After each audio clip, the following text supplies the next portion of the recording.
con el gobernador de la provincia de Buenos Aires, Axel Kicillof. ¿Qué tal, Axel? Gracias por venir. No, gracias a ustedes por invitarme. La verdad, fascinado con el estudio, con toda... Bueno, ahí hay atrás, en el atrás de escena, hay una máquina de trabajo impresionante, impresionante. Así es, así es. La idea es, yo digo, estar en el teléfono de los 50 millones de argentinos, ¿no? O sea, generar contenido, segmentarlo y enviárselo al teléfono de las personas. No, vos me habías contado, yo sé yo. que esto es un viejo anhelo que tienen, un proyecto que me parece que bueno, que hace falta modernizar, ayornar, y encontrar las formas de llegar a un público que bueno, que cada vez es menos cautivo de determinados formatos, se cree libre pero es cautivo de otros formatos, y bueno, hay que ir buscando, porque evidentemente a nivel mundial, vos también me contabas algo, no sé si lo contaste acá, de Francia, de experiencias que hubo con los nuevos formatos de comunicación y cómo ir adaptando los discursos, las modalidades a esos nuevos formatos. Me parece que está perfecto porque evidentemente uno ve que va migrando, ¿no? Del canal de aire a los canales de cable, después los canales de cable con propaganda, después el otro día veía un documental, ya estoy como en el living de tu casa. Ya estoy diciendo, el otro día veía un documental sobre la cadena Fox, sobre cómo fueron armando la cadena Fox y cómo también fueron modificando el modo de hacer noticias. Claro. Bueno, hoy cuando uno ve CNN, la cadena Fox y lo que pasa en las redes en Estados Unidos, la verdad que veo un país ultra polarizado. Son dos países, sí. El que informa CNN, sí, y el que informa la Fox. Sí. Y parecen tener dos públicos distintos, pero bueno, la búsqueda de alguna forma para transmitir información, análisis un poco más profundo en esos formatos tan disruptivos, con esos tiempos tan limitados y con esas modalidades, digamos, tan tremendistas, amarillistas de transmitir la noticia, sí, que apelan más al sentimiento que a la razón, pero que al final no deja mucho lugar tampoco para razonar y pensar. Así que bueno, los felicito muchísimo porque gracias. Hacía falta. Vos hablás de los medios y yo sé que vos tenés problemas para mostrar las cosas que están haciendo en la provincia de Buenos Aires. Sí, mira, sí, muchos. Yo creo que hay cuestiones coyunturales de época y cuestiones históricas que se remontan, si me perdonás, una digresión, ¿no? Yo empecé con una, sigo con otra, así que... pero la verdad que se remontan a cuestiones históricas de la formación de la provincia de Buenos Aires, de su carácter. Yo siempre digo, la identidad de la provincia de Buenos Aires, hasta diría, su carácter de provincia es medio problemático. ¿Por qué? Porque uno dice, bueno, ¿cómo se divide el país? Entre la capital y el interior. Bueno, y la provincia de Buenos Aires, ¿que es capital o interior? Claro. Evidentemente, hay un lugar para la provincia de Buenos Aires que se expresa en muchos aspectos que es incómodo. Mira, te digo otra cosa, todas las provincias argentinas, yo conozco mucho, recorrí todas, y la verdad que cada provincia tiene sus medios provinciales, además de los medios nacionales. Claro. Entonces, a veces son dos, bueno, uno conoce obviamente La Voz del Interior, conoce los medios de Santa Fe, conoce los medios... Bueno, tiene sus medios provinciales que hablan de la realidad provincial, sí, las problemáticas específicamente provinciales. En cambio, en la provincia de Buenos Aires nosotros tenemos, en parte por su envergadura, su tamaño, su diversidad también, con urbano interior de la provincia, esas falsas dicotomías que tiene la propia provincia de Buenos Aires, pero la provincia de Buenos Aires no tiene medios provinciales, tiene medios locales, que son, bueno, La Plata tiene El Día, la capital de Mar del Plata, tenés varios medios locales, Junín, Pergamino, San Nicolás, bueno, tienen Bahía, tienen sus medios locales y después están los medios nacionales y no hay un medio provincial. Entonces, las cuestiones que son las problemáticas de los y las bonaerenses, que tienen que ver con la salud, con la educación, que tienen que ver con la seguridad, que tienen que ver con la infraestructura, que tienen que ver con los puertos, que tienen que ver con sus parques industriales, con la producción, lo que es específicamente provincial, es muy, digamos, no hay un espacio común en la provincia de Buenos Aires para hablar de eso. Claro. Entonces, si uno está en un proceso de transformación del sistema de salud, de integración y transformación de la educación, y bueno, ¿dónde se comunican los problemas que atañen a todos los bonaerenses? Y después están los medios porteños.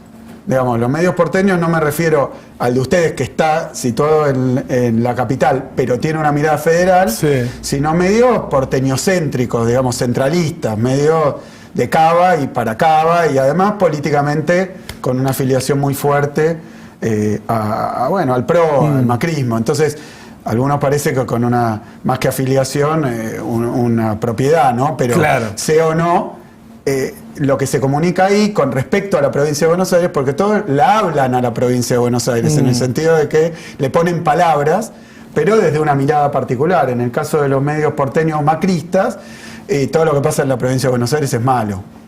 Y además se circunscribe mucho al conurbano, ¿no? La otra vez me contabas algo, por ejemplo, de los caminos rurales. Sí. Y yo digo, la gente lo verá, por lo menos el que vive ahí se debe dar cuenta de que le hiciste un camino para que saque la cosecha, Mira, una ruta de asfalto. Claro, hay esas problemáticas estrictamente provinciales, digamos, yo además le agrego un factor, digamos, más coyuntural, pero la gobernadora anterior, Vidal, no pisaba La Plata. Entonces parecía que casi no teníamos capital ni administrativa en la provincia. Entonces, fíjate, no tener un espacio de comunicación, discusiones y debates comunes de la provincia, además que se gobierne desde la capital federal por una cuestión de decisión política y por un desprecio también de la provincia.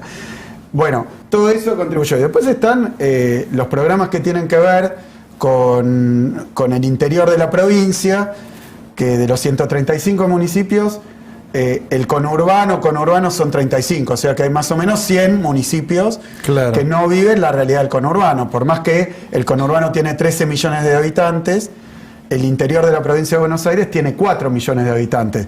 Si fuera solo el interior, una provincia sería la más grande que Córdoba, más grande que Santa Fe, más grande que Capital Federal. Entonces, los programas que tienen que ver estrictamente nuevos, de nuestro gobierno, con las problemáticas del interior bonaerense, del interior de la provincia de Buenos Aires, ¿y dónde los comunicás? Los podés comunicar localmente, ¿es cierto? Vos hablabas caminos rurales. Bueno, la provincia de Buenos Aires en su inmensidad tiene 100.000 kilómetros en su red de caminos de tierra. Esos serían caminos rurales, caminos de tierra, sí, no los urbanos, porque el conurbano tiene también 100.000, pero cuadras de caminos que tendrían que estar pavimentados y son de tierra. Ahora, los rurales, esa es otra, pero los caminos rurales son los que entran a los campos, los que recorren, y buena parte son caminos de tierra. Eso siempre fue municipal, sí, se ocupó el municipio, y al municipio no le dan los recursos. Entonces la provincia de Buenos Aires lo había lanzado varias veces, nunca hecho, pero nosotros lanzamos un programa de mejora de caminos rurales que ya tiene 3.800 kilómetros de caminos rurales ya mejorados. Desde la provincia de Buenos Aires, licitados con presupuesto y a veces trabajando con los municipios. Y eso le cambia muchísimo la realidad productiva. ¿Por qué lo hacemos? No por una cuestión demagógica clientelista, porque la producción rural sale por esos caminos, claro, pero además los caminos esos te llevan al hospital, a la escuela. Hay pueblos que cuando llueven se hacen absolutamente inaccesibles. Cuando llueve no se puede entrar al pueblo, no puede entrar una ambulancia, pero no puede entrar nadie, ni salir. Entonces esa situación de aislamiento se rompe haciendo la infraestructura que se necesita. De la misma manera que lanzamos una policía rural. Claro, policía rural, ¿qué es? Y bueno, un cuerpo de la policía específico para delitos rurales, problemáticas que tienen que ver, nada que ver con los delitos urbanos, digamos, claro, esto de robo de ganado, abigeato, sí, digamos, diferentes formas de delito rural que tienen una naturaleza distinta. Entonces, los agentes de la policía rural son pibes y pibas que vienen de ámbito rural, entonces conocen, digamos, yo mismo, digamos, de uno que no tiene más que circunstancialmente ese contacto, bueno, no conoces el territorio, no conoces, digamos, las particularidades, tampoco las divisiones, bueno, entonces los agentes de la policía rural provienen de los pueblos donde van a trabajar de policías. Hay ya 1000 agentes de la policía rural con patrullas específicas, tecnología específica. Ahora estamos viendo por los temas dificultades, pero tratando de que vengan unos drones para trabajar también con ámbitos rurales. Después tenemos un programa Puentes para el interior de la provincia de Buenos Aires. Pero no hay dónde contarlo. El programa Puentes es poner no una universidad en cada municipio, pero sí una sede, un centro universitario, donde los pibes y pibas de ahí, de localidades que a veces están distantes de las grandes ciudades, de las universidades, tengan una oferta universitaria vinculada a lo que se labura en el pueblo, lo que se necesita en la localidad, ahí mismo. Entonces esto es un programa de la provincia de Buenos Aires para instalar centros universitarios en prácticamente todos los distritos. Son políticas que, de nuevo, ¿dónde las comunicás? A TN esto no le importa, digamos. Claro. ¿Dónde lo decís? Casi. Ahora, hay un montón de gente, digo, TN no lo quiere decir. Ahora, a la gente le importa, digo, la diferencia entre Vidal, que cerraba escuelas, y las escuelas que hiciste vos aún en pandemia, y el que va a la escuela le debe importar. No, sin duda. Mira, nosotros hoy salgo de acá, de hecho, en un rato tengo que irme a Mar del Plata, que hay un congreso de CAME, que estábamos invitados ahí, y después a Necochea a inaugurar una escuela. Hoy tenemos 111 edificios escolares ya inaugurados. Este sería el 112. Apuntamos a más de 200 en esta gestión, en 4 años. Es interesante porque el otro día, ahora Vidal, que pasó de Paloma Halcón, de Heidi a... bueno, no sé cuál sería el personaje, pero hay que buscarle. Está más seria ahora, está más seria. Sí, a Thatcher, digamos. Pero... Claro, Ponen los datos atrás y los vemos. Llegamos a inaugurar 111 en 3 años, de los cuales 2 fueron de pandemia. Y vos fijate que Vidal, en el debate del 21, candidata a diputada ya expulsada de la provincia a la capital, confiesa, porque era un número difícil de encontrar, que ella en sus 4 años de gobierno inauguró 65 edificios. Y además cerró 36 escuelas rurales, o sea que el neto le da muy bajito. Entre las que cerró y abrió, estamos en cero prácticamente. Claro. Nosotros volvimos a abrir muchas de esas escuelas, pero no las estoy contando acá. Hay 400 edificios escolares que estaban destruidos y los inauguramos de nuevo, pero además de esos 400, hay hoy 112 nuevos edificios escolares que terminamos. Algunos forman parte de los que dejaron sin hacer. O sea que ya más o menos vamos el doble en 3 años con pandemia, que lo que hizo el gobierno anterior, que yo lo quiero aclarar porque ayer lo oía un poco también a Macri, sin cambiar de tema, porque me parece interesante que me den un espacio para un poco contar la reconstrucción y la transformación que estamos haciendo de la provincia y sus dificultades, porque eso, lo otro no esconder las dificultades, pero el gobierno de Vidal y el de Macri, para que quede claro con lo que hicieron y lo que no hicieron, las mentiras que dijeron, el marketing que metieron, fueron los gobiernos más ricos de la historia argentina. Eso lo quiero dejar claro. Si algo no le faltó a Macri y a Vidal es plata, le sobró plata, $100.000 millones de deuda. Es una cantidad de dinero para la economía argentina que uno podría dedicar a infraestructura, que uno podría dedicar a modificar el tejido productivo, a reconvertir la industria, a la educación, a la ciencia y la tecnología, a poner no sé cuántos satélites en órbita, lanzar no sé cuántos cohetes, y lanzaron, pero lanzaron toda esa plata a la fuga de capitales. Entonces, eso hay que marcarlo también. Fue un gobierno que no tuvo restricción presupuestaria. No era, viste, como dicen los economistas, recursos escasos y necesidades múltiples. Bueno, $100.000 millones le salían los dólares por las orejas. Cuando se le terminaron, vino el Fondo Monetario, Clever Carone, que ahora se fue del BID por cuestiones de denuncias, qué sé yo, pero fue el que fue a trabajar un crédito político de $44.000 millones que entraron acá, el crédito más grande de la historia, que entraron a la Argentina. Así como entraron, se fueron. Pero si algo no puede decir el gobierno anterior es, lo que pasa es que tuvimos alguna dificultad de plata, les sobró plata. Tuvieron plata, pero 65 escuelas, mientras cerraban jardines, porque iban 4 o 10 pibes, los jardines del Delta, las escuelas rurales, eso también. Conectamos, quiere decir, le pusimos internet, le pusimos acceso digital a 3.600 escuelas en la provincia de Buenos Aires que no tenían. Y bueno, obviamente en la pandemia hubiera estado bueno que los que se llenaban la boca con la educación no desconectaran el conectar igualdad, ¿no? Porque entonces durante la época de Cristina 5 millones de computadoras, durante la época de Macri y Vidal nada, y eso hizo que después cuando llegara la pandemia los pibes no tuvieran ni las escuelas conectadas ni los dispositivos para conectarse. Entonces, de nuevo, en la educación hay una inversión muy grande. Ya llevamos mucho más de 4.000 obras terminadas, grandes obras, en todas las escuelas de la provincia. Obviamente, una inversión en infraestructura, pero también una discusión muy grande que se está llevando a cabo sobre los contenidos y las formas de enseñanza. O sea, una transformación educativa, una transformación en la salud, una transformación en la infraestructura. ¿A qué nos dedicamos? A abrir escuelas, a abrir centros de salud, abrir empresas y fábricas, porque ayer, por ejemplo, Whirlpool también en provincia de Buenos Aires, pero todos los días abriendo fábricas después de que cerraran escuelas, cerraran centros de salud y cerraran fábricas, negocios. Así que creo que es una tarea de reconstrucción realmente muy potente, obviamente enmarcada por una situación internacional gravísima, tremenda. Ayer Máximo yo lo escuché que estuvo con vos y decía la tapa del País, hablaba de la caída de 6 puntos del salario real en Europa. Y conozco a varios amigos que viven en Europa y dicen, el tema acá es que se multiplicó por 5 la inflación, de 2 a 10 por decir algo, ¿no? Por 5.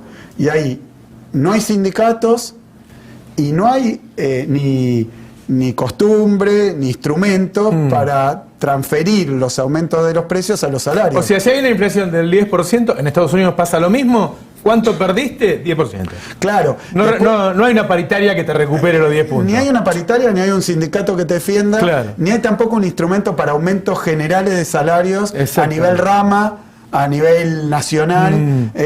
Cada salario es prácticamente un contrato individual entre el empleador y el laburante.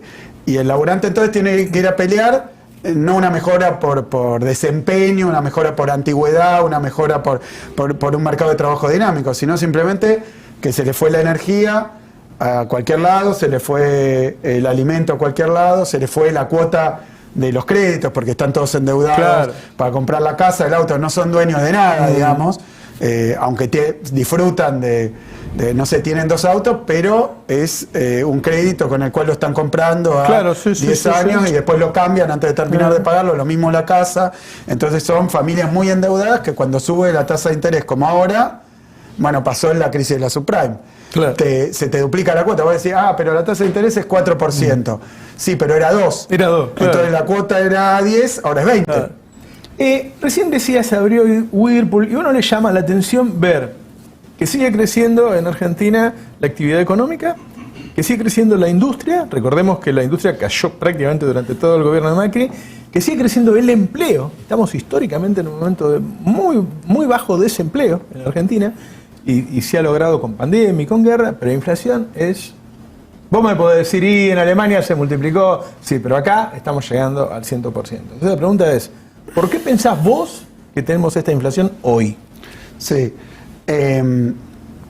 Parto de la situación un poquito y parto de reconocer, digamos, la medida de nuestras dudas, ¿no? De nuestras dificultades en la etapa actual para aplicar la teoría económica convencional. La verdad que creo que la pandemia y después la guerra prendió fuego a todas las bibliotecas. Hoy el que te diga cuánto va a estar el petróleo dentro de 3 meses te miente, nadie sabe. Y el que comprenda bien, digamos, cuáles son los mecanismos que están operando en una economía internacional tan accidentada, también te está mintiendo. Creo que estamos ante situaciones, además una sucesión de situaciones muy extremas. Para el caso de Argentina, 3. El desastre que deja Macri, lo voy a decir así, pero Macri no, hay Macri, hay.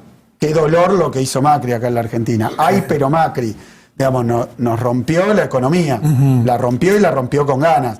Y esto hay que marcarlo, y aunque los macristas con esto, bueno, se escudan en Macri, aunque los macristas no quieran hablar de su gestión, hagan como que no existe, es la situación, el punto de partida de este gobierno, que es un punto de partida. Me acuerdo cuando ganamos la elección, que todos decían, bueno, ahora hay que llenar de entusiasmo, y yo dije, tierra arrasada dejaron. ¿Cómo? Ganando una elección va a decir tierra arrasada. Sí, tierra arrasada, porque si no comprendemos en dónde estábamos, es difícil también evaluar las dificultades que tenemos. Entonces nos dejan una deuda externa con privados y con el Fondo Monetario Internacional en default, una deuda interna en default. Nunca pasó esto en la historia argentina. 52 puntos de inflación, es decir, no es que la economía venía de no cero. pasó de 10 a 100, pasó de 50 a 100. Comprendo tu pregunta y esto no es una, digamos, no alcanza para explicar el fenómeno, pero evidentemente dejó un régimen hiperinflacionario Macri, 52 puntos de inflación, un tipo que no tuvo ni pandemia, ni guerra, ni crisis financiera internacional, no tuvo nada, se endeudó hasta Pero ahora en el orejas. mundo la inflación aflojó y acá sigue muy alta. Bueno, vamos a eso. Entonces yo creo que hay un grado de excepcionalidad para comprender la economía que hace que todos los gobiernos, algunos en su desorientación, otros en sus certezas, todos los gobiernos, llamémoslo de derecha y de izquierda, estén tomando medidas bastante sorprendentes. Vos ves estatizaciones de compañías eléctricas, ves congelamientos tarifarios en países de libre mercado, desenganche del sistema eléctrico y energético europeo de Portugal y España. Están, digamos, tomándose medidas fuera del recetario. ¿Por qué? Porque hay una situación fuera del mapa. Estamos fuera del mapa, estamos actuando fuera del mapa y creo que en una situación de mucha confusión. Bueno, lo vemos políticamente también. Esto está generando lo que pasó en Inglaterra estos días, que se cae un gobierno, sube otro sin los votos. Bueno, lo que pasó en Italia con el cambio de signo, lo que está pasando, digamos, en toda Europa, lo que está pasando en Estados Unidos con un gobierno de Trump que pierde la elección por la pandemia, entre otros factores, pero por la pandemia, porque venía muy bien en las encuestas, vino la pandemia y lo liquidaron, y después aparece Biden, que dice yo voy a hacer lo contrario, y hoy lo que muestra es que no le está yendo muy bien en aprobación por la inflación. Digamos que uno dice, bueno, tiene 10 puntos de inflación, sí, pero tiene 5 veces más inflación que antes y sin instrumentos para defenderse. Es decir, estamos en un mundo inflacionario. Sí. Eso para empezar. Argentina venía inflacionaria, se le suma un mundo inflacionario. Agrego, evidentemente, yo creo que lo que empieza a pasar en la Argentina con respecto a la situación internacional es que internacionalmente claramente hoy no hay una inflación de demanda, hay una inflación de oferta. Para que se entienda mejor, hay una inflación de costos. Están subiendo los costos de los alimentos, los costos de la energía a nivel mundial, claramente. Esto ya es un problema porque la teoría oficial dice que toda inflación es por emisión de dinero, gasto público, o sea, inflación de demanda. Hoy claramente hay inflación de costos. Por eso si vos aplicás políticas para bajar la demanda, no tenés mucho éxito con los costos, excepto que aflojen los costos, que afloje el costo de la energía, que afloje el costo de las commodities. O sea, hoy hay un elemento claramente de inflación importada que sufren todas las economías del mundo. En Argentina creo también que como se está dando esta situación mixta de recuperación muy fuerte, que se viene dando del empleo, de la producción, entonces tenemos una situación contradictoria donde se recupera el empleo, se recuperan empresas, se recupera la producción, pero los salarios no alcanzan. ¿Por qué? Por la inflación. Yo creo que hoy en la Argentina hay inflación de ganancias extraordinarias. Esa es mi posición, que el factor que está empujando la inflación es la rentabilidad de las ganancias. Yo creo eso, porque uno ve, vos lo mostrabas, pero ahora ato una cosa con la otra. La economía crece, o sea, hay más para producir, para vender, para repartir. Más riqueza. Y cuando uno mira cómo se reparte la riqueza hoy, lo que ve es que cada vez se reparte de manera más desigual y más regresiva. Menos para los trabajadores, más para el sector empresarial. Eso obviamente en un marco de crecimiento genera un espacio para que esa rentabilidad se refleje en precios. Esto no es echarle la culpa a... Lo primero que te puedo decir es que algunas de esas empresas que están acá están en los países vecinos y no están subiendo los precios 6-7% por mes. Bueno, tampoco la economía está creciendo como venía creciendo acá al 11, después al 6. Está creciendo muy fuerte. Hay un proceso de recuperación muy rápida, muy fuerte. Y después, obviamente, hay particularidades argentinas que van más allá de eso. Nosotros, al ya venir de un contexto inflacionario, obviamente hay una lógica que, llamarlo inercial, llamarlo, digamos, preventivo, llamarlo la remarcación porque sí, también, que es una característica defensiva también de los que marcan precios. Dice, bueno, yo ya sé que el mes pasado la inflación era 7, entonces presumo que la inflación del mes que viene va a ser 7. Entonces yo subo 7% los precios porque si después tengo que comprar la mercadería de nuevo, entro eso. Y después se verifica que determinados costos, tarifas, salarios, no crecen a ese nivel. Entonces ahí se genera un espacio de rentabilidad. Yo lo que digo es que esa situación, para ser bien claro, esa situación de concentración de la riqueza, de concentración de los ingresos, esa situación de crecimiento sin distribución, es peligrosa para el sistema. Aún para los que están ganando mucha plata. ¿Para el sistema democrático o para el sistema...? Para el sistema económico seguro. Para el sistema económico seguro.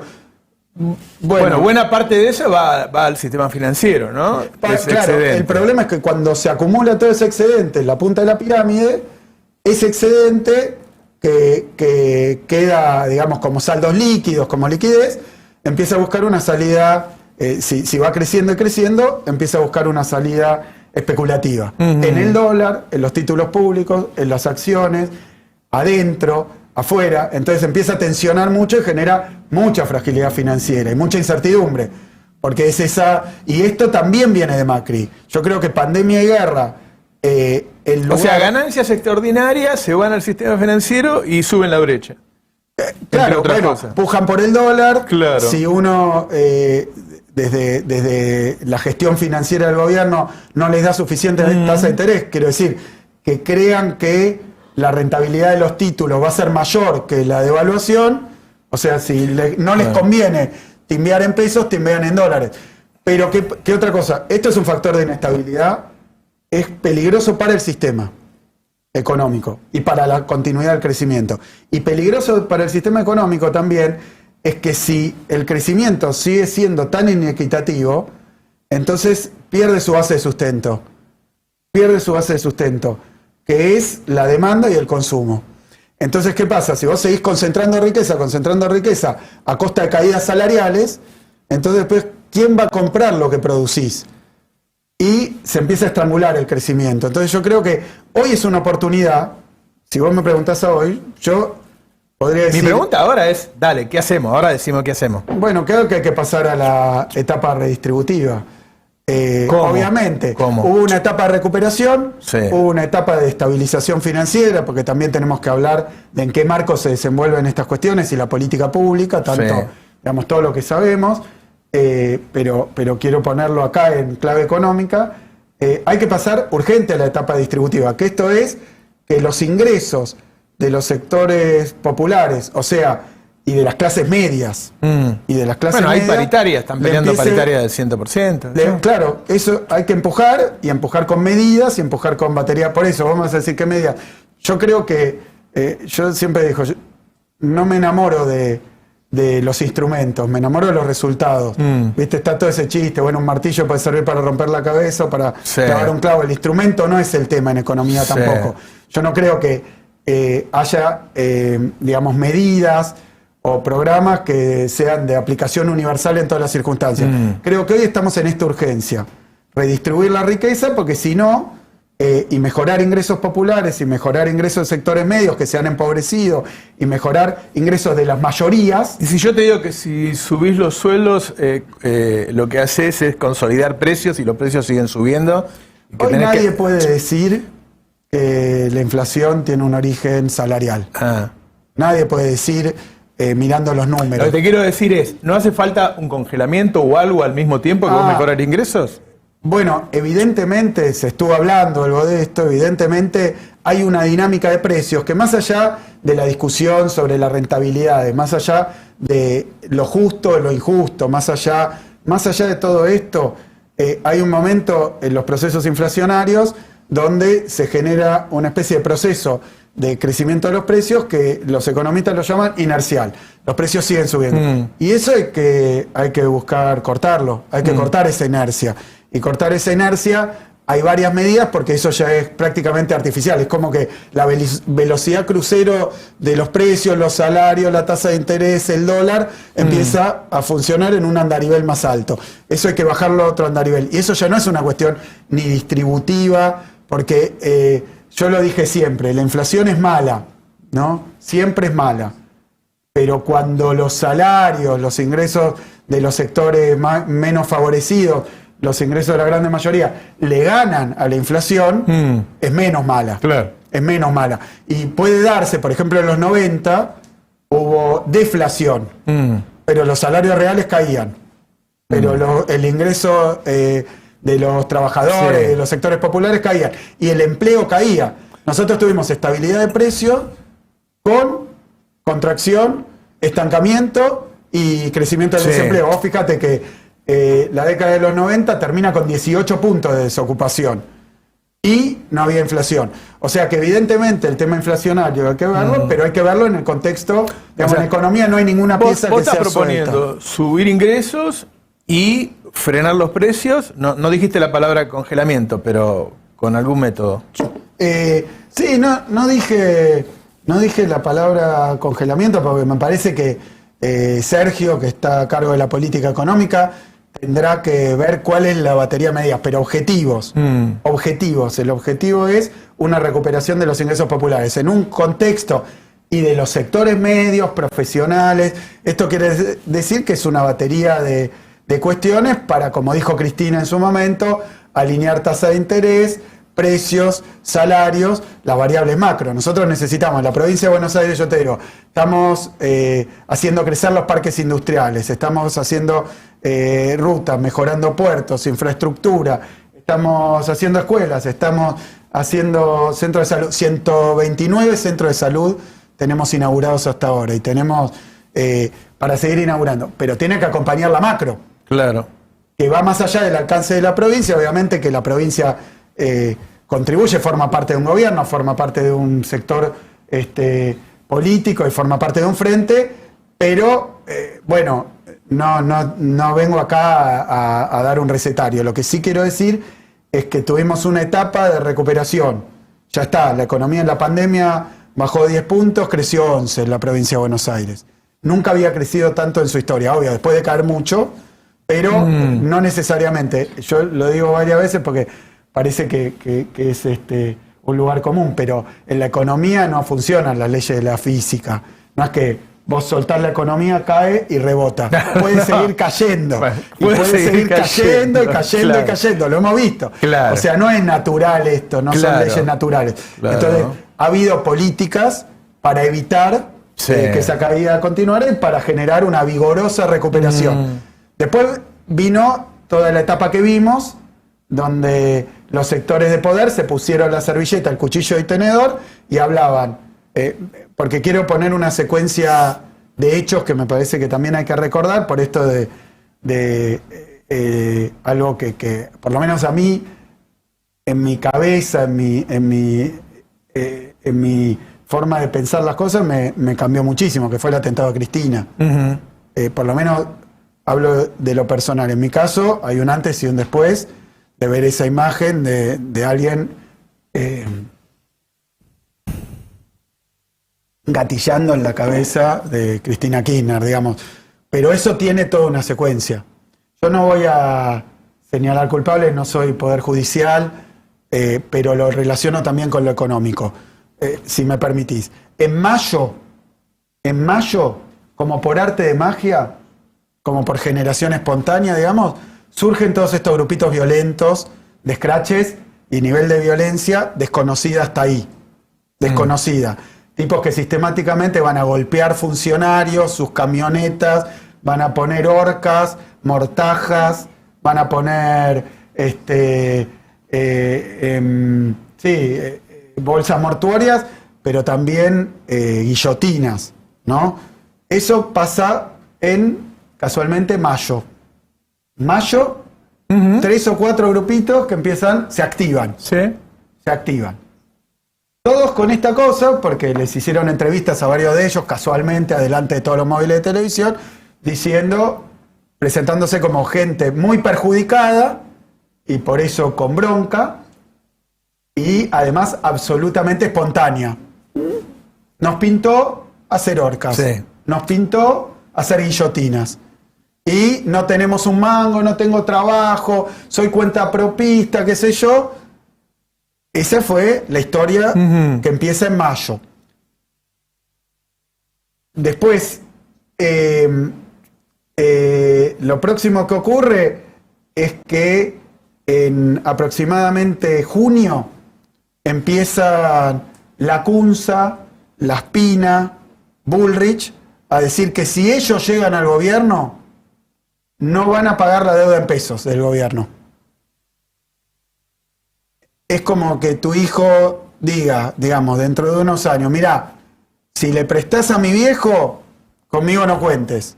Claro. Y bueno, eso yo lo vi en la época de Cristina cuando íbamos a negociar. Vos estás sacando cabos de un proceso de estabilización. Estoy describiendo hechos reales. Después cada uno busca conexiones, causalidades o digamos deliberación y decisión. Pero lo que digo es, se inicia ese proceso. Después, si yo no me equivoco, 1 de julio o 2 de julio renuncia Guzmán. Después de la renuncia de Guzmán, lo que empezó a pasar es que recorrían los canales de televisión hablando de asamblea legislativa. Pará, no es un invento. Hablando de formar nuevo gobierno, de línea sucesoria. O sea, el gobierno, empezaron a formar gobierno. Sí. En los canales de televisión, entre los periodistas macristas y los políticos macristas formando gobierno. A plena luz del día, ¿eh? Eso es, ya estamos en julio. 1 de agosto empieza el alegato del payaso, del fiscal y lo de vialidad. Empieza esa payasada. 1 de agosto. Mirá qué casualidad, los primeros de mes. 1 de septiembre es el atentado a Cristina. Entonces, obviamente, la Argentina vivió, cada uno le pone... Después cuando ata el final con el principio y encuentra que el que hizo la guillotina cobró 13 millones de pesos de la familia del ministro de Economía de Macri. O sea, esa guillotina y esas antorchas la pagó Toto Caputo. Las pagó Toto Caputo. No pagó ni mesitas de luz, ni estanterías, pagó guillotina y pagó antorchas.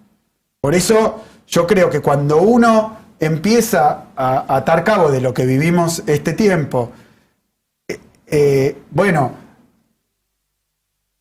no sé, no existen las brujas. Y después ahora... Si yo ato cabo, tengo que decir No, que Macri financió el caos todo eso que se generó en esos meses. No lo sé. Esto es objeto hoy de investigación judicial. Yo describo hechos que han sucedido cronológicamente y que, vos fijate, perdón, porque me salteé. 1 de agosto asume Massa. Sí. Creo, o 2.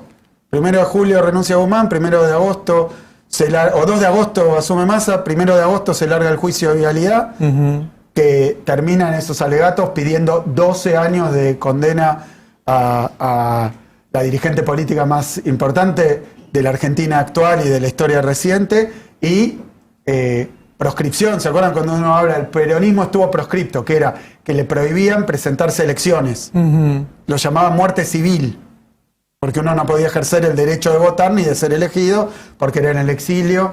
Bueno, a Cristina le piden proscripción de por vida, le piden inhibición para ejercer cargos públicos de por vida.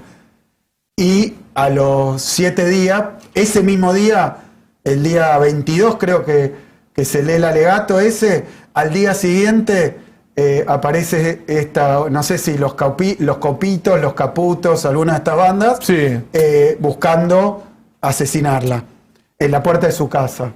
Entonces yo creo que la economía, digamos, ¿qué estamos discutiendo? Bueno, una corrida cambiaria, un intento de corrida bancaria, un intento de corrida contra... O sea, hubo una fase, después de la recuperación muy fuerte del año 21, durante este año, donde hubo que estabilizar.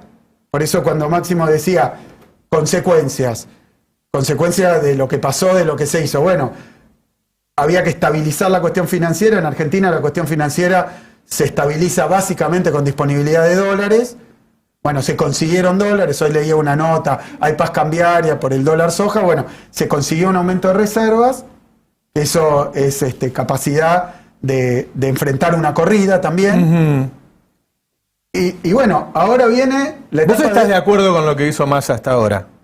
Yo digo que hizo lo que había que hacer. Después, obviamente, lo decía Maxi también, yo no pienso igual que Massa, no se puede enojar Massa porque se sabe bien esto, no estoy diciendo ninguna novedad, no pienso igual que Massa en muchísimos factores. Sí creo que la idea de una Argentina industrial, de una Argentina productiva, contra una Argentina financiera, una Argentina primarizada, de la distribución del ingreso contra una Argentina de riqueza concentrada, estamos absolutamente de acuerdo, sin ninguna duda, sin grises, estamos de acuerdo. Después tal vez el camino para llegar ahí son cosas que se discuten adentro del campo popular, por eso el Frente de Todos es un frente, no es ni un partido, ni una sola línea. Y es lógico, yo agrego, saludable, que esas posiciones diversas, por ejemplo, lo que había que hacer era estabilizar financieramente. ¿Cómo hacerlo? Y bueno, tal vez uno tiene, pero hoy mi papel es abrir escuelas, hacer rutas. Ahora, nosotros damos de comer a 2 millones de pibes y pibas en las escuelas, no lo sabe nadie, con estas cosas. El plan MESA, que es el plan alimentario más grande de la Argentina, con asistencia también del gobierno nacional, esto son parte fondo del gobierno nacional, y con el trabajo de los municipios, nación, provincia, municipio, 2 millones de pibes y pibas que reciben un módulo alimentario y su familia para llevarse a la casa, es de seguridad alimentaria. Todos los meses ocurre esto. Pero bueno, eso es un montón.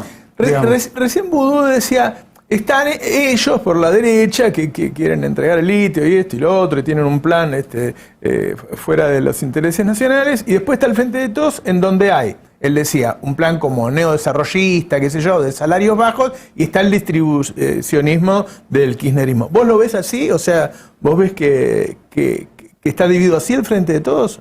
Mira, si uno mira la historia argentina en su fase de desarrollo industrial, uno puede decir, hubo una etapa más peronismo del 45 y otra etapa más desarrollista, que uno puede poner obviamente a Frondizi, ahí hay un montón de discusiones. Pero todos querían un desarrollo industrial con diversos niveles de independencia, con respecto a empresas y potencias extranjeras, la discusión del petróleo, no me quiero poner ni muy teórico ni muy histórico, pero quiero decir, me parece que ¿cuál es la diferencia entre vos y Massa? Bueno, en teoría económica, qué sé yo me dedico a la teoría económica, no he discutido con él dice, bueno, no, en teoría económica, recién pasé un segundo y lo escuchaba Amado hablar de teoría del valor. No lo sé, no lo sé. Sí te puedo decir, hoy creo que hay una coincidencia en que hay que estabilizar y después distribuir lo más rápidamente posible, porque el crecimiento sin distribución no se sostiene y se cae. O sea, eso que dicen los diarios, que están peleados porque vos querés distribución más rápida y él no quiere tanto, eso no es así, no está pasando. Y concretamente me parece que obviamente yo me junto, suponente, digamos, vos sí de economía sabés un montón y hemos discutido economía. Y capaz me decís, a mí me parece que la tasa de interés, y a mí me parece que la tasa de interés, si no hay diferencia, claro. Digamos, a veces menor, a veces mayor. Pero obviamente, una fase de estabilización financiera, sin estabilización financiera, tampoco se podía ir por la recuperación salarial y tampoco se podía ir por la estabilización de los precios. Hoy hay que ir a la estabilización de los precios y la recuperación de salarios, y más general que eso, de salarios y de ingresos. Porque escuché un poquito de lo que decía Macri ayer. Sí. A mí, esta situación me parece que a mí, dirigente político, saquemos papeles, roles, circunstancias, me parece que está buena.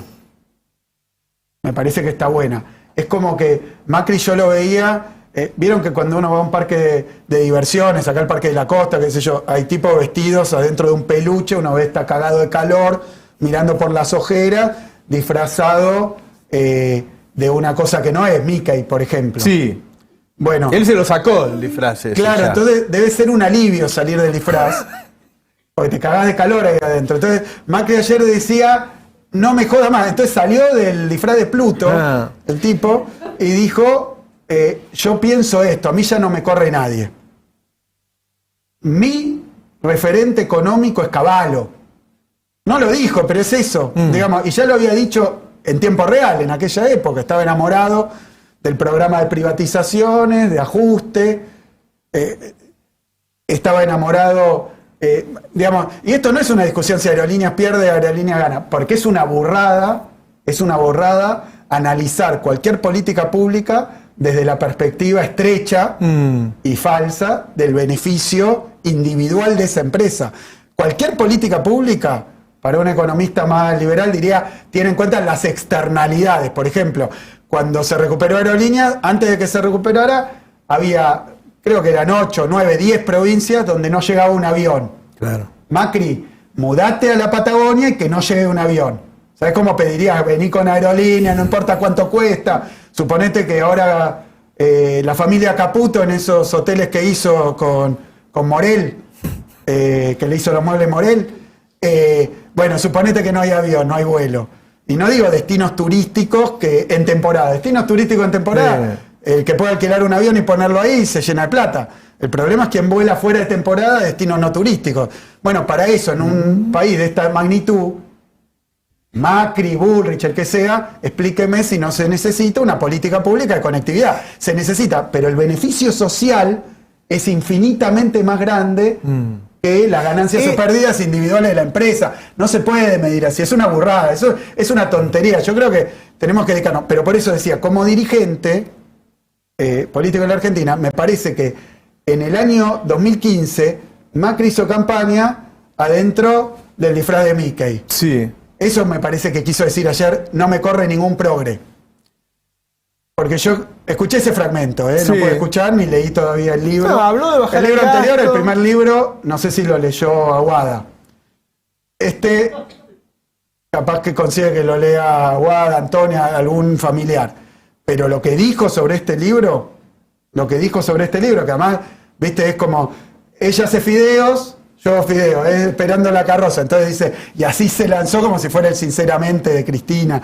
No, ni siquiera inventen algo, muchachos. Pero ¿Vos lo ves que quiere ser presidente? Porque ayer Máximo dijo, no, yo creo que él no va a ser el ahora voy a candidato. eso, déjame un segundo que termine la idea. Están diciendo lo que piensan. Sí. Es un momento fantástico. Están diciendo lo que quieren hacer. Pero dicen eso porque creen que el pueblo quiere eso. Bueno, él dijo esto. Yo creo haber interpretado que Macri me desmienta si no quiso decir esto. Me acuerdo durante la campaña de 2015 que estaba en un acto, no me acuerdo dónde, y dice, no vamos a privatizar ni Aerolíneas, ni PF, no vamos a privatizar nada. Sí. Y efectivamente fue lo que hicieron. Las vaciaron, las hicieron pomada, pero no las privatizaron, no las vendieron ni las cerraron, las destruyeron. Más perverso casi que privatizarlas, ¿no? Casi, porque la YPF, levantar YPF después del macrismo, levantar Aerolíneas después del macrismo, bueno. Pero no lo hicieron. Y ayer dijo, ¿qué pasa? Las encuestas decían en un 70% que no querían privatizar. Entonces, digamos, ayer descifró la piedra roseta del macrismo. Si dicen algo, es porque ven en las encuestas y en los focus group que eso les junta votos. Será masivos o a un sector. Lo apuntan a un sector. Entonces, ¿ahora qué dice? Ahora las encuestas dicen que solamente no quieren privatizar el 40%. Así que ahora me salgo del disfraz, tomo aire y digo, a privatizar hasta las escuelas, digamos, vamos a privatizar todo. Porque hay una ola privatista en la opinión pública. Como deben haber leído que hay una ola más represiva, como deben haber leído que hay una ola antiempresa pública y antiempresa nacional. Entonces salen con todo eso, en cualquier momento te vienen con la silla de la época de Martínez de Hoz, si es nacional se rompe, si es extranjera es buena. Entonces, bueno, lo dijo Bullrich. Las pymes que se conviertan en oficinas. Lo dijeron cuando eran gobierno, pero lo decían por lo bajo. Entonces yo creo que hay un momento donde la sociedad argentina va a tener que discutir. Si tengo que simplificar la disyuntiva que viene, en la elección que viene, la derecha o los derechos. La derecha o los derechos. Esa es la discusión que viene en adelante. Y que creo que el Frente de Todos tiene que, en medio de las complicaciones, de la adversidad, no tenemos derecho a distraernos.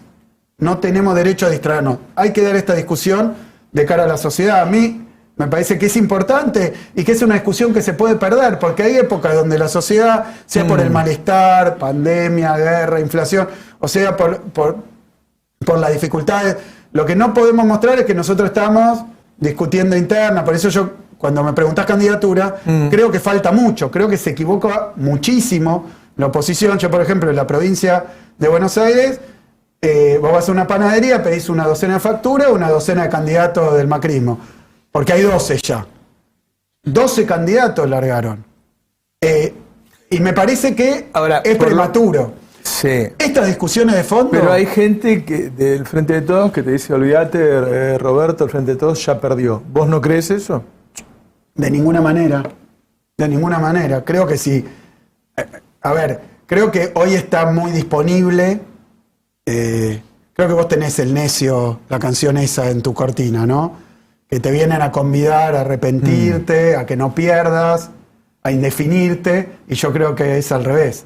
De lo que uno piensa, lo que uno hizo y piensa que está bien, no hay que arrepentirse, hay que arriesgar a perder para ganar, hay que arriesgar a perder para ganar, y no hay que indefinirse, hay que definirse.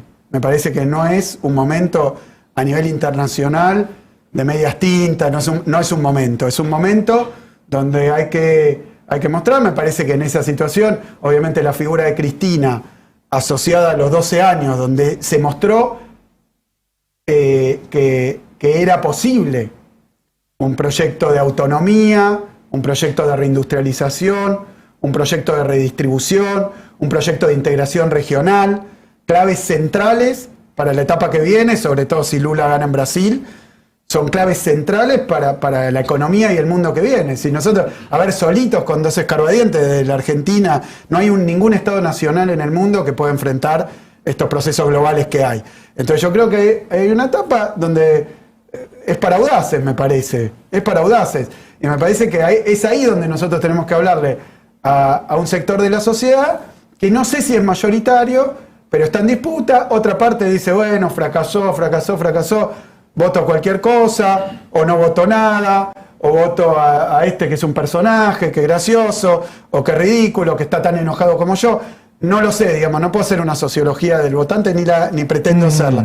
Sí, digo, nosotros tenemos la responsabilidad y la obligación de, por más dificultades que tengamos, por más que nuestro frente cruja, hay que mostrar para dónde queremos ir. Y no hay que ser abstracto en esto. El mundo está espantoso para redistribuir, para seguir un camino de desarrollo autónomo. Está espantoso también para buscar alianzas por fuera de los bloques de poder más grandes en el mundo, que además hoy están en guerra. Lula fue a buscar una alianza que parece que fuera a moverse por el centro, por la alianza que hizo. Hay que ver qué le toca hacer. Sí me parece que hay que hablarle a un electorado amplio, entonces que no hay que darle excusa de prejuicios, digamos, que construyen todo el día desde los medios dominantes. El prejuicio, el kirchnerismo, no sé qué, empiezan con todo esto, que está bien, uno asume su identidad, y por supuesto, y ahora le agregaron con esto de juicio de vialidad, tratar de reciclar, son todos chorros, digamos, grandes éxitos, vuelven a los grandes éxitos que tuvieron, se robaron un PBI y van a volver con la misma cantinela. ¿Para qué? Para eludir estas discusiones que ahora están dando más frontalmente. Ahora te dicen por la tele, las pymes tienen que cerrar todas, vienen por la clase media. Vienen por la clase media, porque la clase media argentina, ¿qué es la clase media? ¿De qué está hecha la famosa clase media? Trabajadores de sueldos dignos, con acceso a vacaciones, con acceso tal vez a una casa, en otra época más fácilmente, a un auto, a bienes, con sus hijos acceso a la universidad pública. Hay trabajadores en esa clase media, hay obviamente profesionales en esa clase media, hay empresarios pyme en esa clase media, vienen por todo eso. La clase media es tributaria de las políticas de desarrollo, del peronismo, si vos querés. Esa es la particularidad de Argentina, tiene una inmensa clase media, a diferencia de los países que no tuvieron industrialización, que no tuvieron peronismo, y entonces son sociedades polarizadas, en un extremo una mayoría inmensa de condiciones sociales muy malas, salarios muy malos, ningún derecho. Acá los derechos, la legislación laboral, la banca pública, las políticas de crédito, eso lo que generó es una pujante clase media, que son sectores que se consideran a sí mismos no solo con condiciones de vida razonables, sino con aspiraciones a más. Hay países, hay sociedades donde ya no hay aspiración a más. Y yo creo que eso es lo que hay que discutir, aún en un marco de tanta dificultad, de tanta complejidad. Y también hay que discutir la rebeldía. ¿Qué es ser rebelde? Yo veo que ahora parece que gritar, putear, insultar es ser rebelde. Yo esos que se la dan de rebelde, me gustaría alguna vez enojarse con todo ese coraje que tienen contra un dueño de medios, contra el sector financiero y la banca, contra los grandes empresarios, contra las embajadas de los centros de poder. Nunca se enojan contra eso. Es más, andan a los abrazos, a los besos, se quieren mucho. Por eso yo creo que hay una derecha que se está terminando de consolidar, que está mostrando su discurso. Esto es un fenómeno mundial, que está mostrando su proyecto. Es un proyecto, desde mi punto de vista, espantoso para la sociedad argentina. Y ahora voy a lo nuestro. A la provincia de Buenos Aires, los proyectos de endeudamiento, fuga, desindustrialización, apertura importadora, desintegración regional, la liquidan. La nuestra es una provincia productiva. Y estos modelos de importación, que le pueden venir muy bien a la Ciudad Autónoma de Buenos Aires, porque la oficina esa que decía Bullrich va a estar en la pyme, claro, va a estar acá, va a estar en Puerto Madero, va a estar, claro, entonces buenísimo, genial. Está bien, nos cambian 150 empleados por 3. Claro. O ni eso, y después se convierten, le decían, cuando tuvieron la oportunidad. Y eso también como dificultad. Muestran el discurso, y además en 2015 era una promesa: podemos vivir mejor, globito, revolución de la alegría, bailamos, nos divertimos, vamos a ser bárbaros. Pero gobernaron 4 años. El ápero Macri es una contraseña que tienen en el macrismo para que olvidarnos un fenómeno del Ministerio de la Verdad, el Ministerio de la Información, de borrar los 4 años donde gobernaron. Macri gobernó, Vidal gobernó, hicieron un desastre. Loco, expliquen el desastre que hicieron. ¿Qué es ahora? Bueno, obviamente, ¿cómo saldrían? ¿Cómo no se reproduciría eso? Haciendo lo mismo, más rápido y más profundo. Bueno, pero eso fracasó horrible. Imagínate cómo va a fracasar si lo hace más rápido y más profundo. Y la responsabilidad nuestra es discutir eso. Ahora vamos a Mar del Plata, Necochea, con la sociedad, con el pueblo. Y si no llegamos por los medios, acá tenemos medios que nos permite llegar, pero bueno, iremos a las plazas, iremos a los clubes, iremos a las fábricas a discutir estas cosas, porque está difícil. No salieron las cosas tan bien como se esperaba, no salieron. Estamos con problemas por todos lados, estamos con problemas con... Ahora, lo que te ofrecen es decir, es un caos total, política de shock. Lo hicieron 20 veces. Lo hicieron en el 76, después del Rodrigazo y los problemas del 75. Lo hizo Cavallo de nuevo con la convertibilidad. Entonces se basan en algún momento pensaron que el gobierno se caía. Entonces que era antes y un shock y estas políticas. Pero el recetario, digo, es más viejo que Matusalén lo que vienen a hacer. Y fracasó 1000 veces. La última que fracasó es hace 3 años. Así que yo sí digo, ápero Macri, no quieren ápero Macri, vengan a explicar lo que hicieron y en qué les fue bien. Porque la flexibilización laboral, lo decía el otro día, creo que lo dice el libro, flexibilización laboral, flexibilización tributaria, flexibilización previsional. Eso es bajar jubilaciones, bajar salarios y bajarle impuestos a los ricos. La primer ministra británica asumió con esa bandera, le bajó el impuesto a los ricos, duró 44 días y tuvo que corregir esa medida. Porque no está el mundo para eso. Se equivocan también, es anacrónico lo que quieren hacer. Es un proyecto que no funciona y en este mundo va a ser un desastre. Y después está la discusión de los recursos. Porque dicen, y esta es la nuestra, porque ahora el gasoducto que ellos no pudieron hacer con 100.000 millones de dólares de deuda, lo estamos haciendo con esfuerzo en este gobierno. Entonces, ese gasoducto lo vamos a usar para llevarnos el gas, otro oleoducto para llevarnos el petróleo sin que quede una gota, no digo un barril, sin que quede una gota en la Argentina. Entonces, cuanto menos se consuma de alimentos, cuanto menos se consuma de energía en el país, mejor para ellos. Mejor para ellos, tienen más saldos exportables y sin quilombo. Entonces, hay una discusión de soberanía con el litio, con Vaca Muerta, y mirá qué fácil. Cristina recupera YPF y vuelve Vaca Muerta. Nace Vaca Muerta. Viene el macrismo, liquida todo, trata de privatizarlo en el sentido de que las empresas a las que favorece son todas menos YPF. No hace nada, no invierte nada, vuelve el gobierno del peronismo, hace el gasoducto, se cierra un acuerdo con Petronas para hacer el puerto y poder exportar el gas licuado. Bueno, se hace todo eso y después dice, bueno, ya nos hicieron todo, ahora venimos y de fiesta. Y además echándole la culpa al anterior, que es lo que... Por eso, me parece que estamos en una situación... Bueno, pero no sos de los que creen que se perdió. ¿Pensás que el Frente de Todos puede ser competitivo si se pone en una posición firme y clara, antagónica a todas esas propuestas? Creo que hay que dar la discusión. Creo que hay que dar la discusión. En Provincia de Buenos Aires, más allá de la discusión de candidaturas, porque yo veo una declaración, uno dice tiene que seguir Axel, tiene que no. Yo creo que la cuestión es que hay un proyecto, el proyecto obviamente atravesó una pandemia, nosotros lo lanzamos como un proyecto a 6 años, que no es un proyecto de este gobernador, es un proyecto del Frente de Todos para llevar adelante, son transformaciones que llevan tiempo.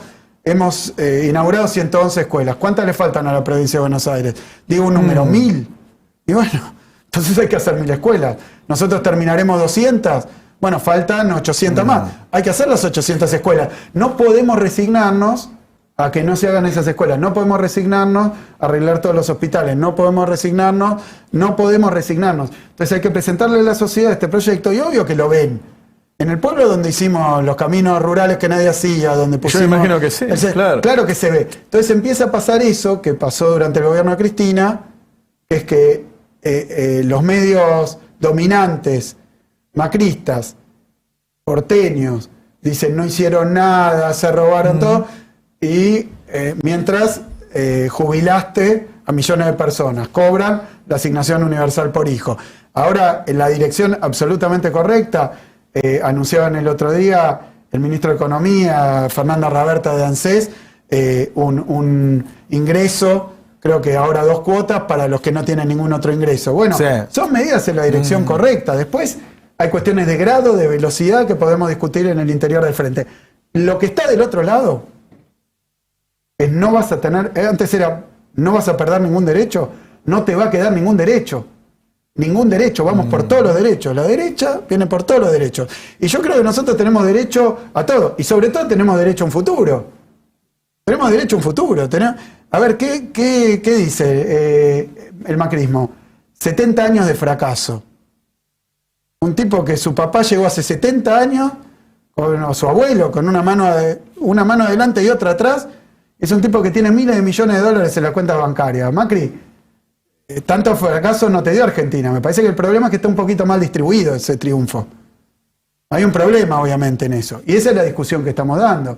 Y los retrocesos fuertes que tiene Argentina, y se lo discuto a cualquiera, se dan cuando se imponen los proyectos neoliberales. Ellos tuvieron 4 años de gobierno, 100.000 palos de deuda, entraron al FMI, nos dejaron al FMI adentro de la Argentina, ¿no? Un lío complicado.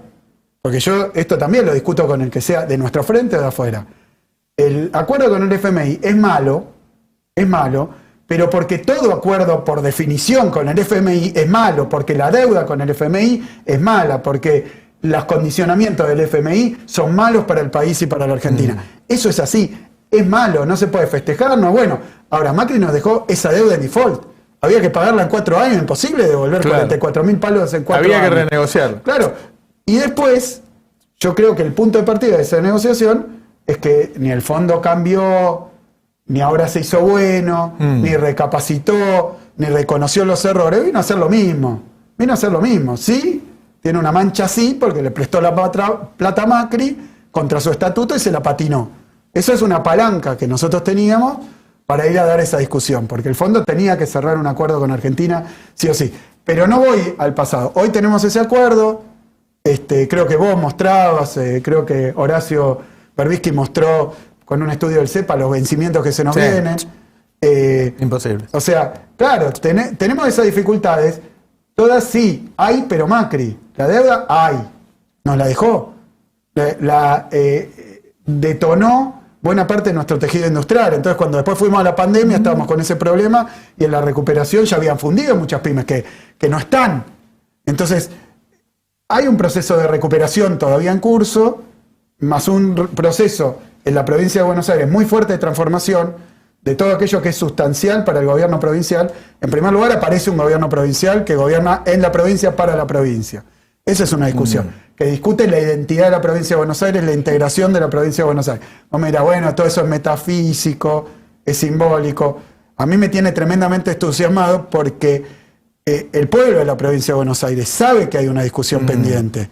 Sabe además que esta ciudad, la ciudad de Buenos Aires, donde estamos, no es una provincia. Es la capital federal de todas las provincias y de todos los argentinos. Acá hay un obelisco, no porque Macri es un buen constructor, ¿no? Digamos, además estaría lleno de baldosas el obelisco. Es la Casa Rosada, las instituciones, el Parlamento Nacional están acá. El otro día decía, ¿por qué todos los conflictos vienen acá cuando...? Porque están todos los ministerios nacionales. Porque esta es la capital de todos los argentinos y todas las argentinas.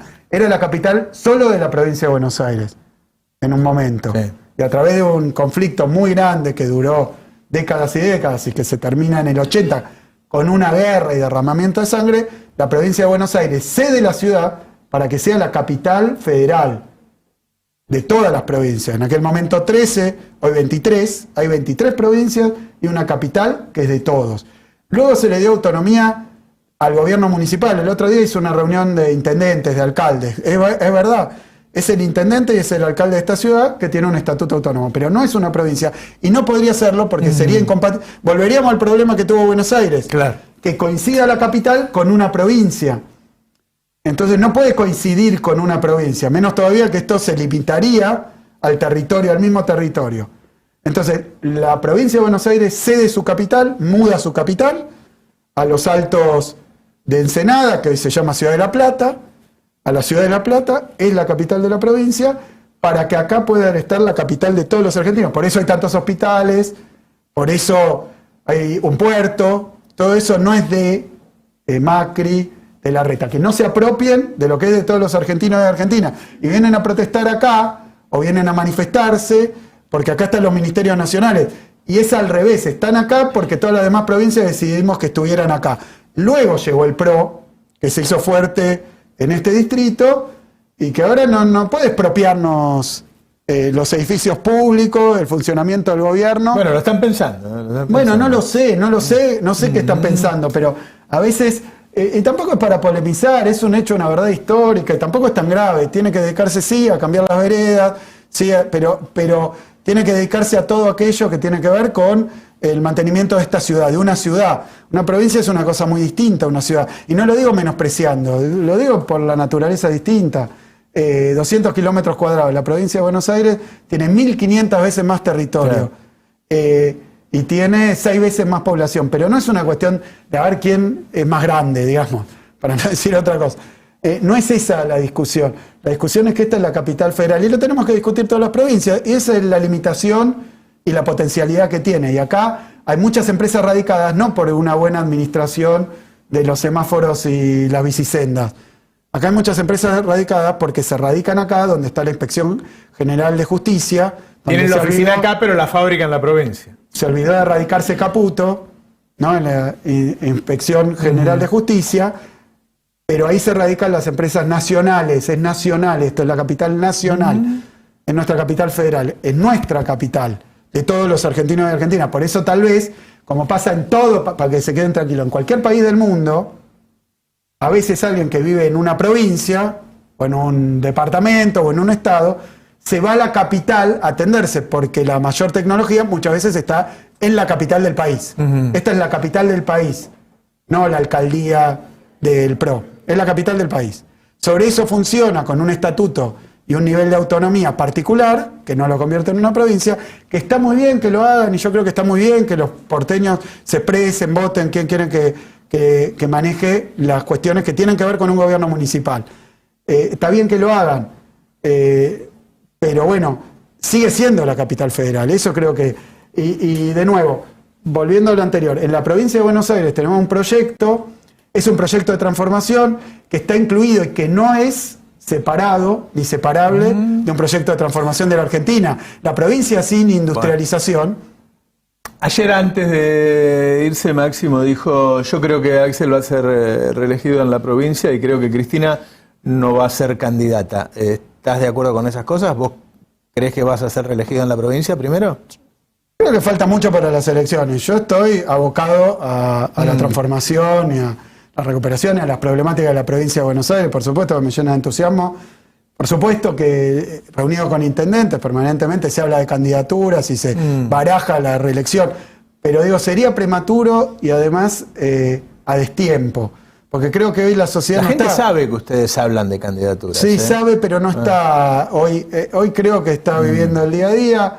Me parece que en eso hay que dar una solución, una respuesta, explicando las dificultades que hay, porque basta, digamos, toda Europa con problemas de inflación, Estados Unidos con problemas de inflación, obviamente en otra magnitud y con sus particularidades, no es lo mismo, porque van a decir, dice que es lo mismo 100 que 10, no es lo mismo 100 que 10, nos dejó 53% Macri, luego de eso vino la pandemia, pensamos que terminaba la pandemia, recuperábamos, comenzaba una fase más de crecimiento con inclusión, pero vino una guerra, que puso el mundo patas para arriba, y ahora, batallando con eso y con esos condicionamientos, con esas limitaciones y esas circunstancias, y bueno, hay que hacer lo mejor posible, porque del otro lado es el que te quiere dejar sin nada, desnudo, sin nada, y no solo a los sectores populares, no solo a los que están en condiciones de pobreza, sino a los sectores medios, profesionales, trabajadores.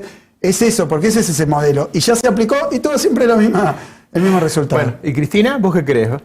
No, a mí obviamente, no tengo que decirlo, pero si querés lo digo por enésima vez. A mí Cristina me parece que es quien conduce el movimiento político más importante del país y que tiene todas las condiciones para ser presidenta. Por supuesto que si me preguntás en primera persona, a mí me gustaría, pero obviamente la decisión de la candidatura, por ese doble carácter, por ser ella y por ser también quien conduce, va a estar ahí en sus manos también. Y uno no tiene derecho, eso creo que expresaba también Maxi, no tiene derecho a pedirle, pero también te voy a decir que finalmente el que decide es el pueblo, en las candidaturas, no es ninguna mesa de arena, ni un conciliábulo, es el pueblo el que decide las candidaturas y después su conducción, la que tiene la capacidad y el olfato para darle una expresión en las listas y qué sé yo, y porque después hay que votar esa... También puede querer ir a una reelección del presidente. Bueno, por eso, yo creo que la cuestión de las candidaturas está lejos. Primero tenemos que dar resultados. Ahora, también uno escucha, ¿no? El otro día, bueno, en cualquier lugar donde vamos, el otro día en la Plaza de Mayo, Cristina Presidenta canta. Aparece en las paredes.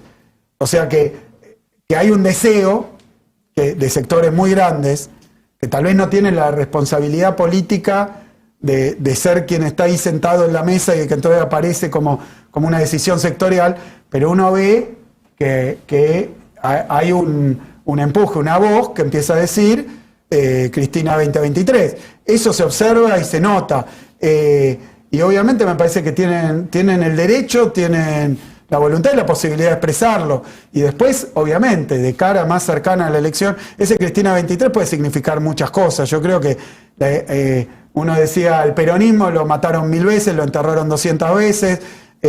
Bueno, a Cristina la trataron de matar. Entonces yo creo que también tiene una situación casi catártica expresar en esa perspectiva de Cristina para adelante, que los que quieren jubilarla, los que quieren... porque vos decías de Macri. Yo no sé, Maxi decía el otro día cuál es su apreciación. Me pareció interesantísima su mirada, como siempre. Yo lo que observo es que Macri termina un gobierno desastroso desastroso. 5 puntos cae la economía argentina, sube el endeudamiento, bajan 20 puntos los salarios, no se me ocurre, destruye empresas, no se endeuda, mete al Fondo Monetario, todo al revés de lo que había prometido, porque también creo que cada uno tiene derecho a que lo midan con sus propios objetivos. Entonces el tipo dijo, no vas a perder ningún derecho, voy a subir la jubilación, voy a sacar el impuesto a las ganancias.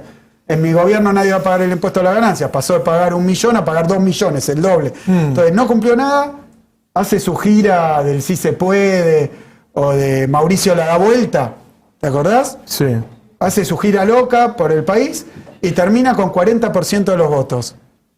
Y después, bueno, viene el cambio de gobierno, pandemia obviamente, y parece que Larreta lo quiere jubilar a Macri. Entonces yo entiendo, observo esa tensión. Macri cree que tiene otro papel. No sé si es de candidato, pero cree que tiene otro papel. De hecho lo tiene, porque es una especie de gendarmería de Twitter, ¿no? Está mirando y el que no dice la frase, el que no lo apoya a él en sus causas judiciales, el que debe tener algún tipo de sanción. Porque se nota que hay ahí una duda, y después salen todos monolíticamente a apoyarlo. Lo que pasa es que el discurso que trató de armar Larreta, más yo creo que ya pasó, más conciliador, que él decía necesito conforme el 70% de la población, y bueno, Macri todo el tiempo lo lleva a una derecha que consolida un discurso muy, muy duro en términos económicos.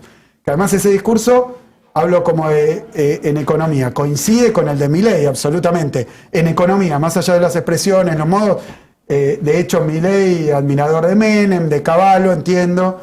Macri, promotor de Menem, de Cavallo, de la época de la dictadura, donde le estatizaron su propia deuda de su empresa. ¿A Larreta lo ves distinto vos?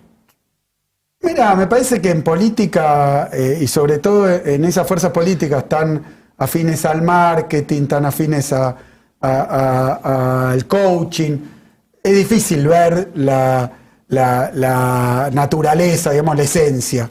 Es difícil, la esencia está muy camuflada, muy mediada.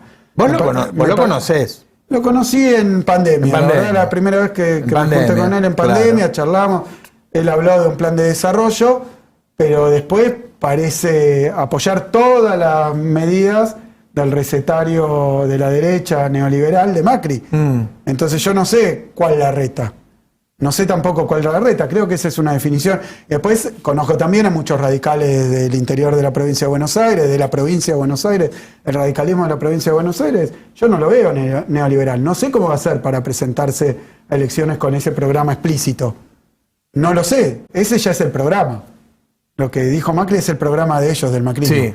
Es el programa. Ahora tienen programa. Ya no es revolución de la alegría. Es revolución de los despidos. Porque dijeron, yo le voy a pedir a cada ministerio la lista de despidos. Sí. Entonces viene la revolución de los despidos. Bueno, hay que ver quién quiere acompañar eso. Me parece bien que se discuta, porque también Maxi lo decía el otro día, el programa de Macri en 2015 era continuidad. Todo lo que anda bien va a seguir. ¿No? Sí, no vas a perder ningún derecho. Entonces, era continuidad con mejoras.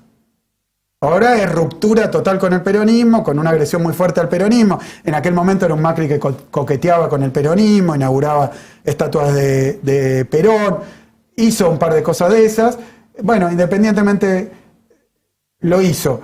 Yo creo que ahora está en otra predisposición, yo lo veo liberado, de esos discursos que seguramente, como él piensa otra cosa, lo obligaban a decir. De hecho, por ejemplo, no entiendo por qué hay tantas universidades.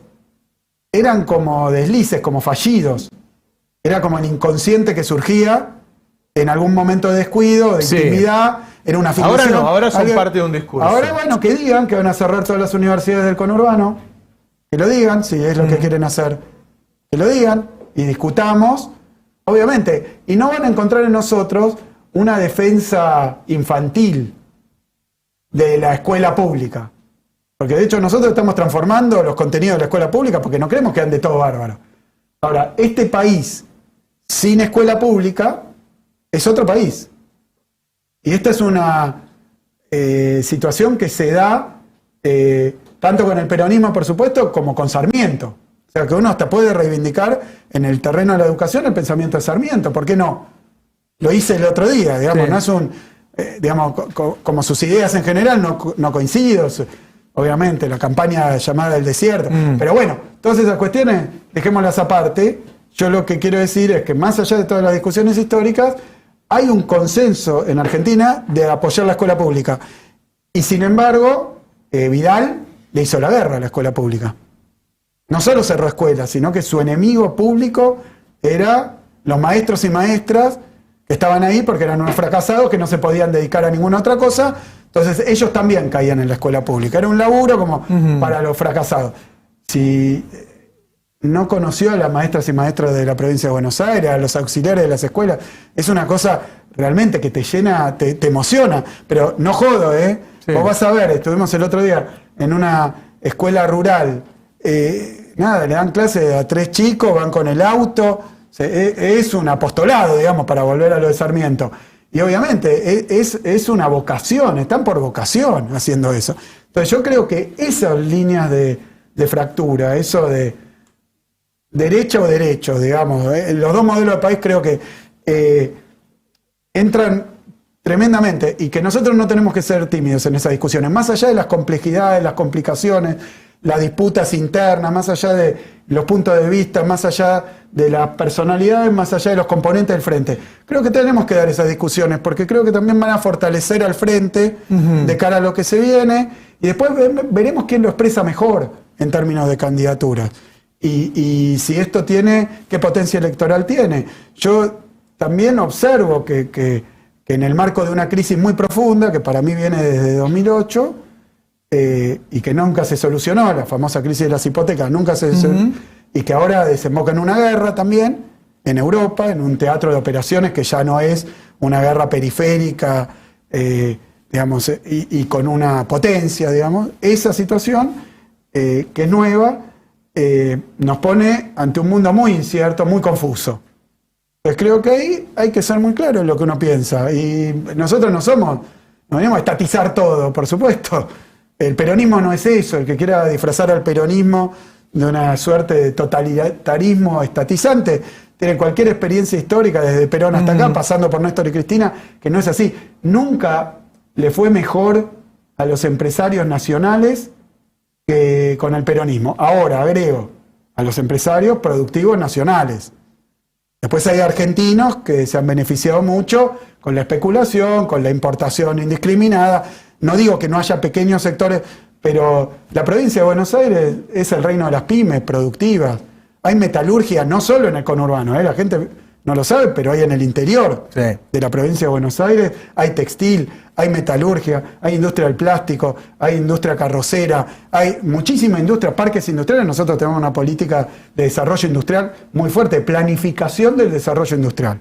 Estamos planificando el desarrollo. Necesitamos que la macro acompañe. Y nos gustaría que el mundo acompañe. Si no acompaña el mundo, que acompañe la región. Entonces, el programa de la integración regional, profundizar, ¿viste? Cuando te dicen fracasó el Mercosur, bueno, ¿qué hacemos? Profundicemos.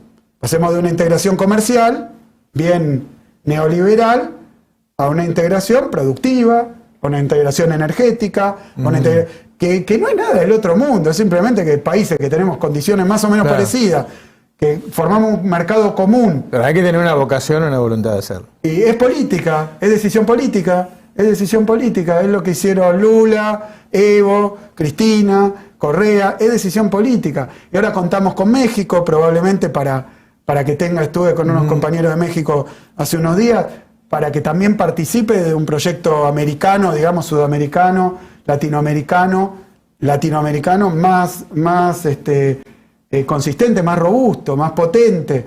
Entonces yo veo que hay un camino de oportunidades, obviamente en disputa, en un mundo que se cae a cachos, porque es eso, estamos viendo que los bloques, que las hegemonías, que la cuestión de China, lo de Taiwán, digamos, si el mundo hoy es un polvorín, está en una inestabilidad financiera muy grande, con una crisis energética y alimentaria desatada. Entonces, ¿qué hacemos ante eso? Y buscamos, tienen que haber una vocación de, aún en las peores condiciones, tormenta, granizo.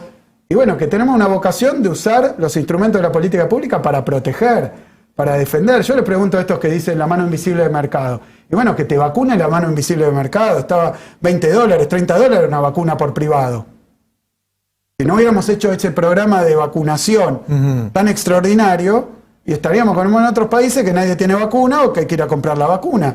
$30. Yo le pregunto a estos fundamentalistas de la mano invisible. Bueno, muchachos, ¿cómo hacíamos para pasar una pandemia? Nosotros recibimos 800 camas de terapia intensiva de Vidal. Y los hospitales. Estoy sacando la cuenta, las 4 dosis le saldrían a la gente 40.000 pesos. Una familia tipo 160.000 pesos para vacunarse. Bueno, pero claro, No el programa de vacunado. vacunación. Nosotros ya, en la provincia de Buenos Aires, el otro día hablaba con Nico Krepler, creo que 45 millones de vacunas suministramos a 17 millones de habitantes. Tenemos una de las tasas de vacunación. Vacuna pública, gratuita, en la provincia de Buenos Aires federal, se vacuna cualquier ciudadano argentino con solo presentar su DNI. Hemos vacunado de todas las jurisdicciones, también muchísimo en la ciudad de Buenos Aires, cuando había un lío con los turnos de ellos. Y vos ibas a un vacunatorio y estabas en casa, te recibía un Estado protector, un Estado con buena onda, un Estado comprensivo.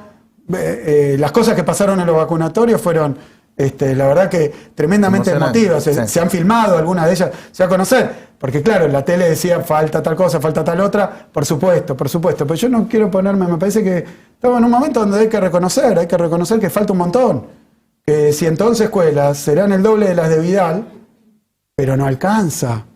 Por eso un plan a más largo plazo, porque de estos 4 años, 2 pandemias. Y bueno, casi te diría 1 guerra. Entonces, pero no nos van a matar ni la gana, ni la esperanza, ni la organización, ni la militancia. Creo que hay que recuperar eso, creo que hay una disputa donde va a ser difícil, donde todo bien con el diálogo, no la veo muy fácil la del consenso.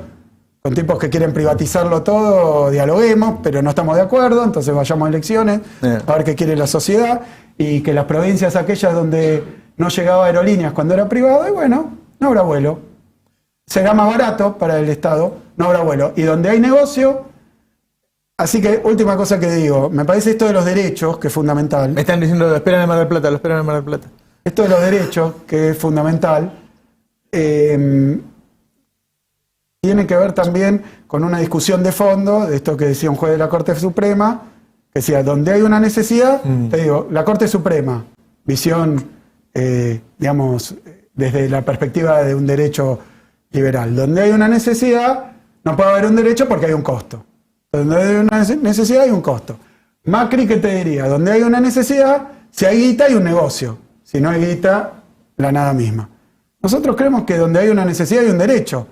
Y me parece que corren con este problema. La sociedad argentina está bastante convencida de esto. Que haga su focus group y su encuesta.